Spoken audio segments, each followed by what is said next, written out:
Hey everybody, this is Dory Ransom with Be Great, Aligning Business Strategy with Soul and Spirit. And we just wrapped up our third speaker training. I just wanted to touch on some of the key points that I had folks take away with them today. We talked about a book, and I'll show you guys. Talk Like TED. Kirsty Stevens recommended this, and I've been kind of soaking it up here. There's a lot of really good jewels in here. So just a refresher from today's session, punch, power, and pizzazz. And what that means is that when you are on stage, you want to be dynamic. You do not want to be monotone and quiet and softly spoken. Punch, power, pizzazz means you're on stage with presence. Some other tips: get comfortable with silence. Silence is a fabulous tool for you to have that time to collect your thoughts and to pull the audience in. When you are quiet, they all of a sudden pay attention because you have changed up your presentation style, you've changed up the tempo.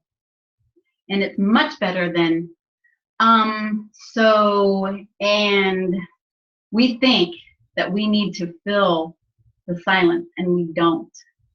Let's enjoy that silent moment or those silent moments.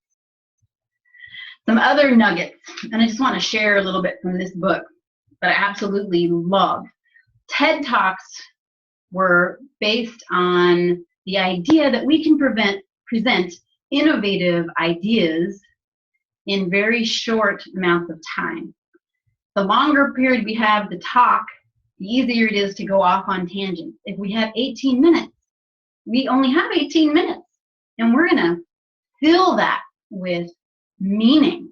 We're going to fill that with valuable information, with the nuggets that people are going to then take away and be able to apply to their lives.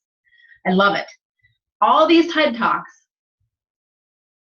all delivered, that are powerful, emotional, novel, and memorable. So the most powerful TED Talks out there: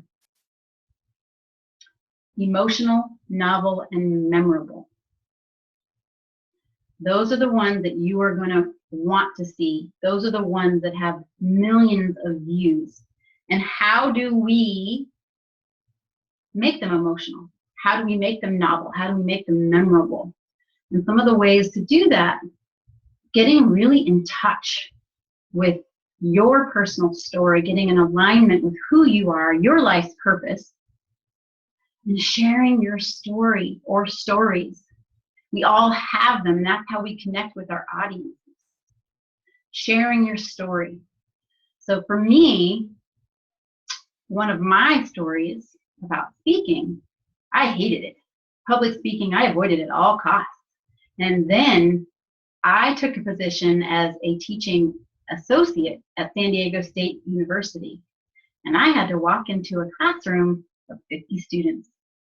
This is my first foray into public speaking. Oh, no kidding. I had to lay my speech out, my notes, all my notes for the class. I had to lay them on the table. I couldn't pick them up because, I'm not kidding you, literally was shaking. And I couldn't stand up.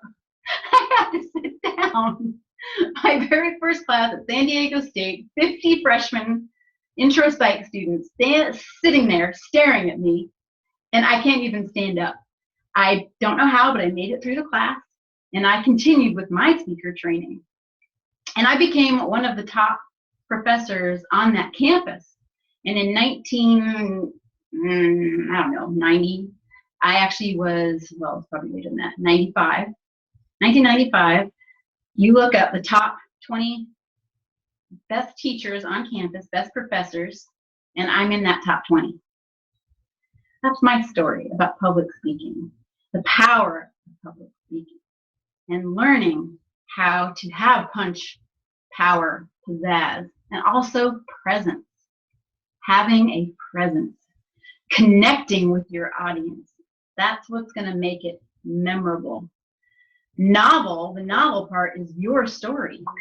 What is your story? Sharing that is novel. All right, let's talk about Steve Jobs just for a minute.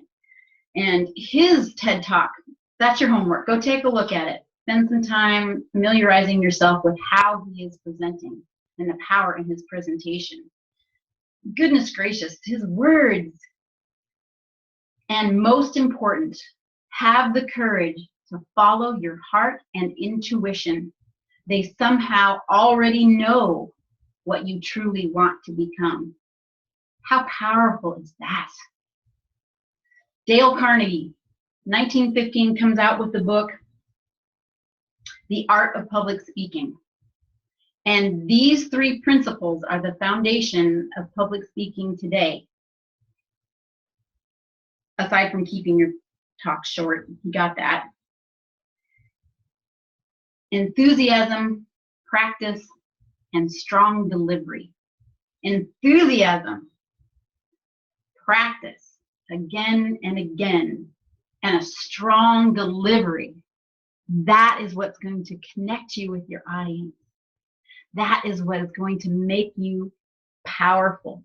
That is what's going to make you memorable. That's what's going to land you speaking jobs. That's what's going to get you clients. That punch, power, pizzazz, enthusiasm, practice, and strong delivery. Talk like TED. Spend some time reviewing some TED Talks. Steve Jobs, it was a commencement speech. Stanford, I believe it was Stanford commencement speech. Take some time, look it up. And in the meantime, practice, practice, practice. And I look forward to seeing you next Monday at 11 o'clock. In the meantime, be great. Mwah.